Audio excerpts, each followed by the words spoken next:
Big Boss Malayalam season 7 task ഇന്നത്തെ എല്ലാ പരിപാടികളൊക്കെ കഴിഞ്ഞു. അപ്പോൾ എനിക്ക് പറയാനുള്ളത് ബിഗ് ബോസ് ടീമിനോടാണ്.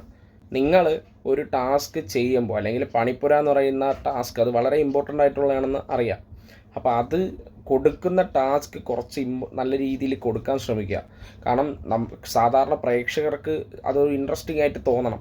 അല്ലെങ്കിൽ ഒരു എൻ്റർടൈൻമെൻറ്റ് എന്നുള്ള രീതിയിൽ ഇപ്പോൾ ഫ്രീ ടൈമിലൊക്കെ ആകുമ്പോൾ ഇങ്ങനെ ഒരു ടാസ്ക് കൊടുക്കാം.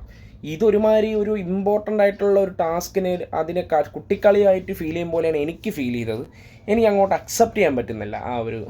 അതൊക്കെ ഒരു എൻ്റർടൈൻമെൻറ്റ് പർപ്പസ്, അല്ലെങ്കിൽ ഒരു ഫ്രീ ടൈമിനോ അല്ലെങ്കിൽ ഇടയ്ക്ക് ഗ്യാപ്പൊക്കെ ഉണ്ടെങ്കിൽ അങ്ങനെ രസകരമായിട്ട് അത് ചെയ്യാം. ഇതൊക്കെ ഒരു ടാസ്ക്കായിട്ട് എനിക്ക് ഫീൽ ചെയ്യുന്നില്ല. അപ്പോൾ ഇന്നത്തെ കാര്യമാണ് ഞാൻ പറയുന്നത്. നാളെ ചിലപ്പോൾ കുറച്ച് കഠിനമായിരിക്കും, നാളെ മറ്റന്നാളെയൊക്കെ. അതുകൊണ്ട് കുറച്ചും കൂടെ ഒന്ന് ഊർജ്ജമാക്കണം എന്നാണ് എൻ്റെ ഒരു അഭിപ്രായം.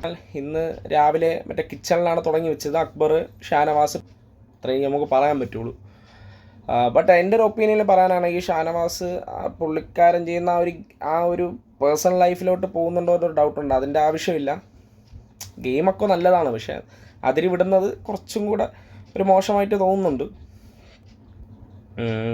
ഇത്രയൊക്കെ ഉള്ളൂ. അപ്പോൾ ബാക്കി ലൈവൊക്കെ ഇരുന്ന് കാണട്ടെ. എന്തെങ്കിലുമൊക്കെ ലൈവ് ഉണ്ടെങ്കിൽ ഇനിയിപ്പോൾ ഒന്നും കാണില്ല. ഇനിയിപ്പോൾ ലൈറ്റൊക്കെ ഓഫ് ആവാറായി. നാളത്തെ പ്രൊമോയ്ക്ക് വേണ്ടിയാണ് കാത്തിരിക്കണം. നാളത്തെ ടാസ്ക് എങ്ങനെ ആയിരിക്കും. അനീഷ് പുള്ളിക്കാരെ ഇപ്പം സംസാരിക്കേണ്ട രീതിയിലൊക്കെ സംസാരിക്കേണ്ടതുണ്ട്. ചെറിയൊരു ഇഷ്ടം തോന്നി. എന്ന് വെച്ചാൽ പുള്ളിക്കാരൻ്റെ ഗെയിമൊക്കെ കൊള്ളാം, സംസാരിക്കേണ്ടടുത്ത് സംസാരിക്കുന്നു, ഓവറാക്കാതെ ചളവാക്കാതെ നൈസായിട്ട് പോകുന്നുണ്ട്.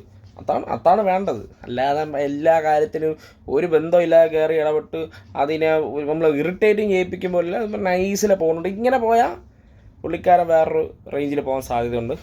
സോ ഗൈസ്, അത്രയേ ഉള്ളൂ. അപ്പോൾ അടുത്ത വീഡിയോ ആയിട്ട് കാണാം.